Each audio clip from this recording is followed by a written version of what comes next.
آئن کی وجہ سے وہ گریویٹی قائم، وہ گریویٹی کی حالت میں موجود ہے،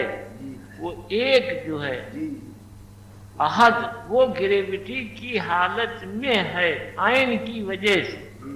جس دن آئن سمیٹ لے گا اس دن اس کی گریویٹی ختم ہو جائے گی، اور اس دن یہ پوری کائنات ختم ہو جائے گی۔ قیامت آنے کے معنی یہی ہیں کہ جس دن آئن کو اس نے سمیٹا، گریویٹی ختم، اور گریویٹی ختم تو یہ سب چاند اور سورج جتنے بھی اس گریویٹی کے ساتھ قائم ہیں وہ سب ختم ہیں۔ جی، کائنات کی ہر چیز ایک گریویٹی کے ساتھ جڑی ہوئی ہے، تو آئین یہ بہت خاص چیز ہے جس کو بیوقوف ماننے کے لیے نہیں تیار۔ حضرت ابن عربی مایا نہیں فرماتے، جی حضرت ابن عربی کے وحدت الوجود میں اور ویدانت میں بہت زمین آسمان کا فرق ہے۔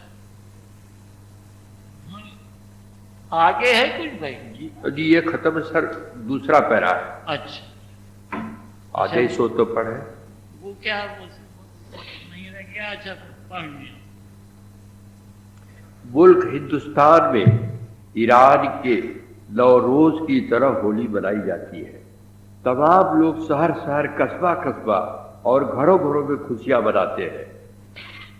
گاتے بجاتے اور ناچتے ہیں۔ ایک دفعہ انہی دنوں میں مخدوم شیخ اکھی عالم ذوق و شوق میں بیٹھے ہوئے وجود مطلق میں غرق تھے، مطلق میں غرق تھے کہ ہندو برادری کا ایک بڑا گروہ لڑکوں کو بنا سجا کر گاتا بجاتا اور ناچتا ہوا وہاں سے گزرا۔ یہ دل فریب نظارہ دیکھتے ہی آپ بے اختیار ہو گئے اور اس جماعت کے ساتھ شامل ہو کر گانے اور ناچنے لگے۔ 3 روز تک ان کے ساتھ ناچتے کودتے رہے۔ بہت دور تک ایک شور برپا ہو گیا، شہر قنوج اور اس کے آس پاس کے لوگ جمع ہونے لگے۔ جس شخص پر شیخ اکھی کی نظر پڑتی تھی کپڑے پھاڑ کر اس ہنگامے میں شریک ہو جاتا تھا۔ جب شور حد سے زیادہ بڑھ گیا تو شہر کے قاضی، مفتی اور بعض بناوٹی قسم کے فقیروں نے جمع ہو کر ان کے خلاف فتویٰ دیا کہ یہ گمراہ ہو گیا، اسے سزا دینی چاہیے۔ سب نے دستخط کر دیے تو محضر نامہ میر سید احمد مجھلی کی خدمت میں پیش ہوا۔ کیونکہ آپ سب عالموں کے سردار تھے، لیکن چونکہ میر سید احمد اہل باطن بھی تھے، اس لیے انہوں نے دستخط کرنے سے انکار کر دیا اور فرمایا کہ ہم لوگ نفس پرست ہو گئے ہیں، ہمیں یہ حق حاصل نہیں کہ خدا کے دوستوں کے حال میں رکاوٹ بنے۔ لہذا وہ فتویٰ ختم ہو گیا، لیکن اس میں حصہ لینے والے طرح طرح کی مصیبتوں میں گرفتار ہوئے اور آج تک ان کی اولادیں اس مصیبت میں مبتلا ہے، اور ان میں سے اکثر گھر بار سمیت آج تک کا مطلب شاہ عبد الرحمن صاحب جی بھی واقعہ جی بیان فرما رہے ہیں، اس وقت تک کی بات شاہجہاں کے وقت جی، اور ان میں سے اکثر گھر بار سمیت تباہ و برباد ہو گئے۔ بس آگے کچھ اور ہے اس میں کہ شاید ان کو انہوں نے دعا دی تھی، جو چراغ کی خدا روشن کرتا ہے، جو چراغ کی خدا روشن کرتا ہے اس پر پھونک مارنے والا اپنا چہرہ جلا لیتا ہے۔ ہاں، میر سید احمد کو خدا نے اس قہر سے پناہ بخشی اور ان کی اولاد کو دولت باطن سے نوازا گیا۔ شیخ اکھی نے دعا دی کہ میر سید احمد کی دیکھ قیامت تک گرم رہے گی اور اس کا اثر آج تک ظاہر ہے۔ گرم رہے گی مطلب روزی روٹی سے خوشحال رہے۔ میں ایک لفظ ہے وجود کیا ہے وہ باطن میں وجود باطن میں غرق وہ وجود مطلق میں غرق ذرا اسے پھر سے پڑھ لیجیے اچھا ہاں سر میر سید احمد خدا اس قہر پناہ بخشی خود کی اولاد کو دولت باطن سے نوازا گیا وہ شروع میں ہی ہے اچھا سر ہولی کا بیان جہاں پر ہے جی وجود مطلق میں غرق ذوق و شوق میں بیٹھے وجود مطلق میں غرق یہ سینٹینس ہے عالم ذوق و شوق کیا ہے اور وجود مطلق کیا ہے کیوں بھائی باطن سے ہاں جو وہ شوق جو باطن سے جڑا ہو اس کو ذوق کہتے ہیں اور جو باہری خیال سے جڑا ہو اسے شوق کہتے ہیں آسمان کی بیٹے یعنی جبروت سے جڑا ہو جبروت سے جڑا ہوا ہوگا تو وجود مطلق میں ہوگا کیوں نیاز صاحب کیا کہا ہم نے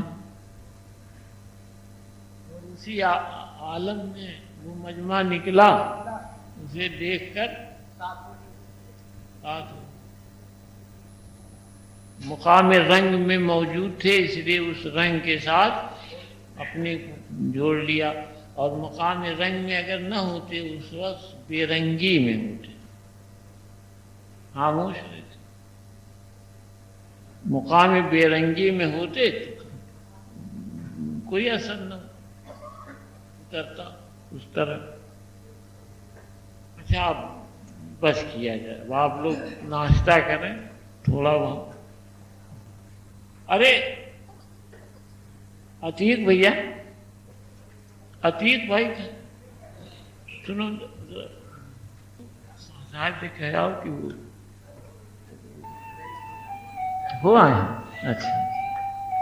تب ٹھیک اچھا ہاں تب ارے خان صاحب ٹھیک ہے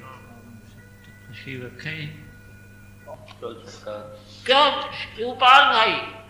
کیا نوٹ ہے آپ کے پاس بتائیے نہیں کچھ دھیان میں رہا تو بات چیت انہیں یاد بہت رہتا ہے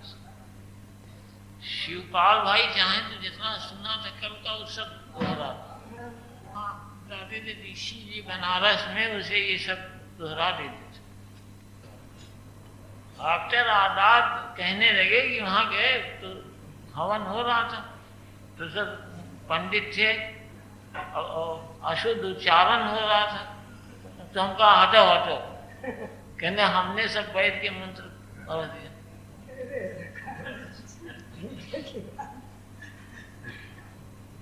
ارے ایک دفعہ آئے گی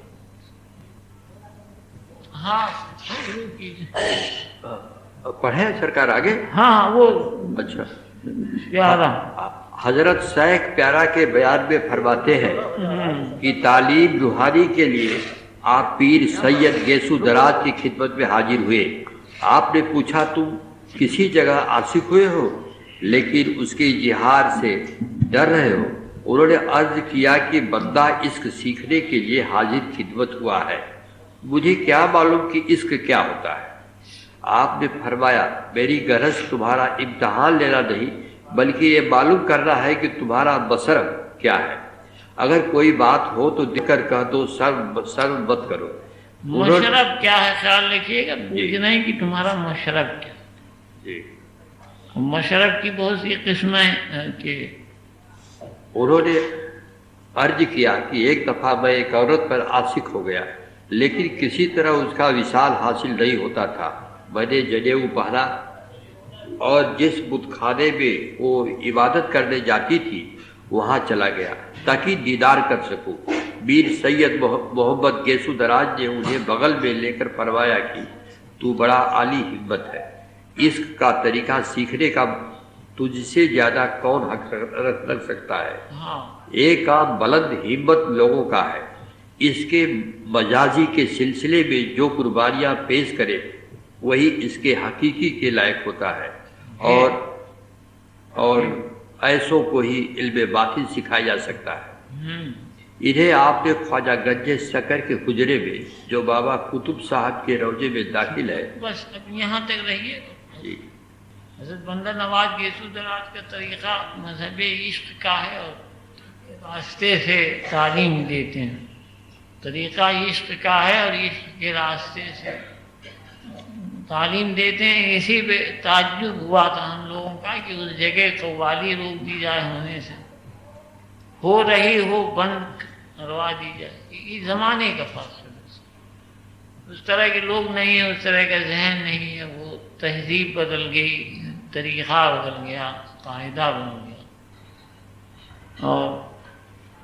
پھر وہی نتیجہ بھی ہوا، پھر وہ حشر بھی ہوا۔ باطن روضہ موجود ہے، پیر موجود ہیں،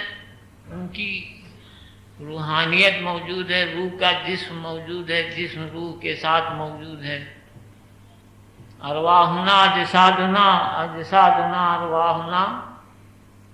یہ جسم روح ہے، روح میری روح میرا جسم ہے، میری روح میرا جسم ہے، اور یہ میرا جسم روح ہے۔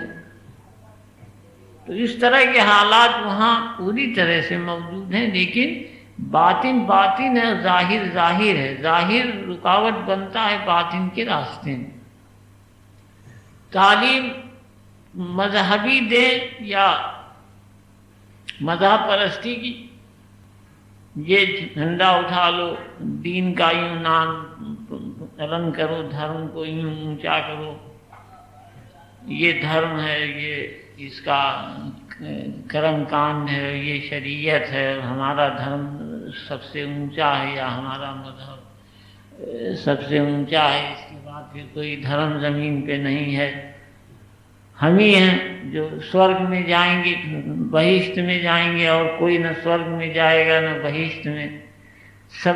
دوزخ میں جائیں گے، ہم صرف بہشت کے لائق ہیں۔ اس طرح کے جتنے تھاٹس ہیں، یہ ایک چھلکا ہے اصل میں، جو ہر جانوری تہذیب سے نکل کے آنے والے کے ساتھ جو جانور ہی ہو، صرف آدمی نام کا ہو، اس کے ساتھ ضرور ملتا ہے، وہ چاہے جس مذہب۔ ہم نے اس میں کسی مذہب کا کوئی فرق نہیں دیکھا، چاہے جو دھرم ہو، ہر دھرم کا ایسا ہی مزاج اور ایسا ہی خیال اور ایسی ہی تھنکنگ، اور اس لیے اس کے تمام اثرات ہوتے ہیں۔ ہم سمجھ گئے تھے کہ صبح سے ہم دیکھ رہے تھے کہ مذہبی گروہ ہے یہ، اس کا باطن سے کوئی تعلق نہیں ہے یہاں۔ تو شام کو جو کچھ پیش آیا تھا اس پر ہم نے کوئی اظہار افسوس بھی نہیں کیا اور نہ کوئی رنج کیا، اس لیے کہ وہ تو پیش آتا ہی، ایسی جگہوں میں یہ سب ہوتا ہے۔ باطن کے لوگ ہوں اور باطن کے ساتھ یہ چیز جڑی ہو، اگر جڑ جائے تب رنج ہوتا ہے، اور جب وہاں باطن ہے ہی نہیں، صرف ظاہر موجود ہے، تو پھر اس میں تو یہ چیزیں پیش آتی ہیں، اور ہم لوگ اسی لیے دور رہتے ہیں، نہیں ملتے، ہم خاص طور سے نہیں ملتے۔ بہت زمانے تک سب دیکھتے رہے، اس کے بعد یہ ایک فیصلہ ذہن نے لیا یا روح نے لیا کہ اب اس گروہ سے ملنے سے سوائے نقصان کے کوئی فائدہ، ان سے دعا سلام،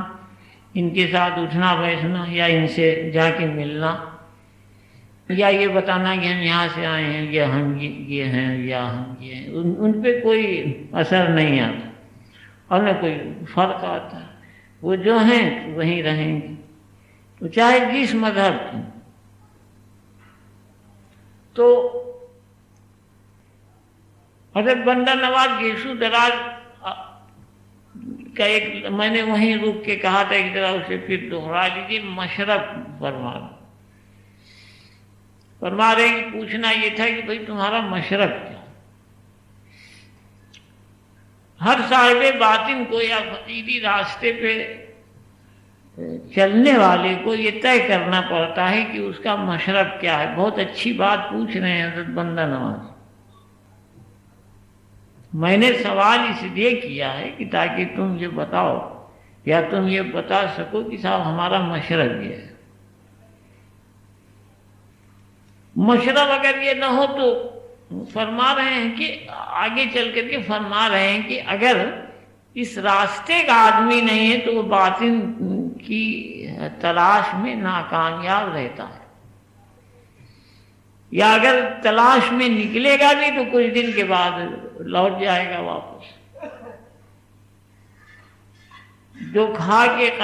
قسم نکلا منزل نے قدم چومے، تو کھا کے قسم وہی نکلتا ہے جو عشق کے وادی کا ہو. دوسرا کبھی بھی قسم کھا کے گھر سے نہیں نکلا.